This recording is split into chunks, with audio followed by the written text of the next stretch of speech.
Hello friends, എല്ലാവർക്കും ചെമ്പരപ്പൂവിന്റെ പുതിയൊരു promo വീഡിയോയിലേക്ക് സ്വാഗതം. പ്രൊമോയുടെ തുടക്കത്തിൽ തന്നെ കാണിച്ചിരിക്കുന്നത് നമ്മുടെ സച്ചി രേവതിയും ശരത്ത് കാരണം പിണക്കത്തിലായിരിക്കാനല്ലേ. അതുകൊണ്ട് തന്നെ സച്ചി ടെറസിന്റെ മുകളിലും രേവതി ഹാളിലുമാണ് കിടന്നിറങ്ങുന്നത്.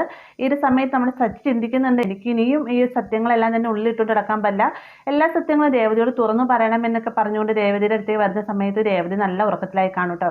ഈ ഒരു സമയത്ത് സച്ചിൻ നിലത്ത് രേവതിയുടെ അടുത്തിരുന്നതിന് ശേഷം പതുക്കെ ഇങ്ങനെ തലയിൽ തലോടി കൊടുക്കുകയാണ് കേട്ടോ. പിന്നീട് കാണിച്ചിരിക്കുന്നത് ഹോസ്പിറ്റലിൽ നിന്ന് വീട്ടിലേക്ക് വന്നിരിക്കുകയാണ് ശരത്ത്. ഈ ഒരു സമയത്ത് അങ്ങോട്ടേക്ക് രവി ശരത്തിനെ കാണാനായിട്ട് അങ്ങോട്ടേക്ക് വരികയാണ്. വന്ന ഉടനെ തന്നെ ശരത്തിന്റെ വിശേഷങ്ങളും കാര്യങ്ങളൊക്കെ ചോദിക്കുന്നുണ്ട്. മാത്രമല്ല കുറച്ച് പണവും കൂടി ലക്ഷ്മിയുടെ കയ്യിലേക്ക് ഏൽപ്പിച്ചു കൊടുക്കാൻ തുടങ്ങുന്ന സമയത്ത് ഇതൊന്നും വേണ്ട എന്ന് ലക്ഷ്മി പറയുകയാണ് കേട്ടോ. ആ ഒരു കുടുംബത്തിൽ നമ്മുടെ സച്ചി ജനിക്കുന്ന കാര്യം വലിയ രീതിയിൽ തന്നെ ബാധിച്ചിരിക്കുകയാണ്. എല്ലാവരും തന്നെ സച്ചിയോട് ചെറിയ ദേഷ്യവും കാര്യങ്ങളൊക്കെ പ്രകടിപ്പിക്കുകയൊക്കെ ചെയ്യുന്നുണ്ട്. പിന്നീട് കാണിച്ചേക്കുന്ന ലക്ഷ്മിയും രേണുവും കൂടി വീട്ടിലേക്ക് വരുന്ന സമയത്ത് സച്ചി ഒഴിഞ്ഞു മാറിപ്പോവുകയാണ്. കാരണം നമുക്ക് എല്ലാവർക്കും അറിയാവുന്ന കാര്യമാണ്, ലക്ഷ്മിനെ രേവതിനെയൊക്കെ ഒരേ രീതിയിൽ തന്നെ ഫേസ് ചെയ്യാനായിട്ട് സച്ചിക്ക് ഭയങ്കര മടിയാണ്. പിന്നീട് കാണിച്ചിരിക്കുന്നത് രവിയെ മാറ്റി നിർത്തിയിട്ട് സച്ചി സംസാരിക്കുന്നൊക്കെ ആയിട്ടുള്ള ഭാഗങ്ങൾ ഉൾപ്പെടുത്തിയിട്ടുണ്ട്. അപ്പോൾ ഓൾമോസ്റ്റ് ഇത്രയൊക്കെയാണ് പ്രൊമോയിൽ ഉൾപ്പെടുത്തിയിട്ടുള്ളത്. വീഡിയോ ഇഷ്ടമായി എന്ന് കരുതുന്നു. വീഡിയോ ഇഷ്ടമായി കഴിഞ്ഞാൽ ലൈക്ക് ചെയ്യാനും കൂടെ ചാനൽ സബ്സ്ക്രൈബ് ചെയ്യാനും മറക്കരുത്.